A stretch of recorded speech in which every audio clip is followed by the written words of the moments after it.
মেয়েটি ছেলেটিকে একসময় বলেছিল ফকিন্নির পুত, অথচ ভাগ্যের নির্মম পরিহাসে সেই ফকিন্নির পুতকেই আজ বিয়ে করলেন সেই মেয়েটি, যেন একেবারে বাংলা সিনেমার গল্প।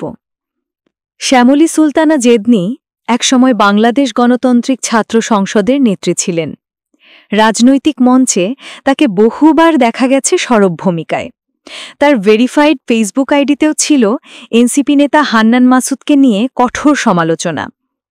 কিন্তু সমল বদলেছে। সমালোচনার সেই মানুষটি আজ তার জীবনসঙ্গী। সাবেক বাকছাস নেত্রীর সঙ্গে বাগদান সারলেন এনসিপির আব্দুল হান্নান মাসুদ, যিনি সংগঠনের জ্যেষ্ঠ যুগ্ম মুখ্য সমন্বয়ক ও রাজনৈতিক পর্ষদের সদস্য। গত 18 সেপ্টেম্বর বৃহস্পতিবার পারিবারিকভাবে স্বল্প পরিসরে তাদের বাগদান সম্পন্ন হয়। বিষয়টি নিজেই নিশ্চিত করেছেন হান্নান মাসুদ তার ভেরিফাইড ফেসবুক আইডিতে। জানা যায়, চলতি বছরের 28 ফেব্রুয়ারি শ্যামলী সুলতানা জেদনি পদত্যাগ করেছিলেন বাংলাদেশ গণতান্ত্রিক ছাত্র সংসদ থেকে। ছিলেন সংগঠনের কেন্দ্রীয় কমিটির সংগঠক। রাজনীতি থেকে সম্পর্ক, বিরোধিতা থেকে ভালোবাসা, শ্যামলী ও হান্নানের এই যাত্রা নিঃসন্দেহে সিনেমার মতোই নাটকীয়।